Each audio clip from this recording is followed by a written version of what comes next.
Josh Brown, you have a question for Brad? I do. Brad, I'm not sure if you weighed in on this on a podcast or anything, but I haven't heard your thoughts on the revelation that people inside Apple were kicking the tires at Perplexity and some of the other LLM providers and AI companies.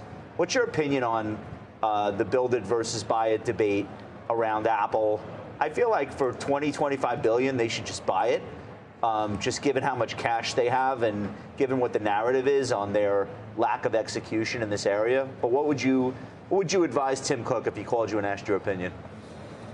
Well, you know, I love Perplexity. I think it's a good product. However, I'm not sure that it gets Apple the solution they need on the LLM front, right? If you really think about where Apple's advantage likely sits, Josh, right, it's on the edge. So they need to develop really lightweight, small models, and now we're seeing this on the open source side, right? OpenAI just released a super powerful small model. I'm not sure that Apple even needs to own the model.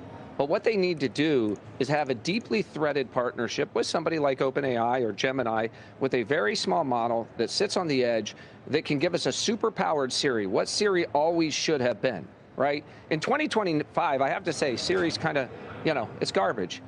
It could be 100x. It could be 100x better. But they need to have a small model that doesn't drain your battery. Remember, everybody says, oh, why don't they have this on the phone? Well, the problem is, right, these models are power hogs.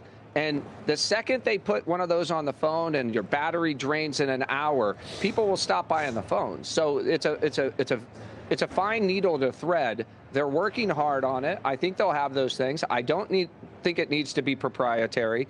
And the Apple brand is strong enough to stand on its own. I don't think they need to own another brand. Now, maybe if they bought OpenAI in the early days, that would have been a different story. But the fact is, I think they're making good progress.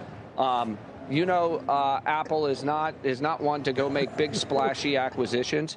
So I would say stay tuned to the open source and small model territory when it comes to upgrading Siri.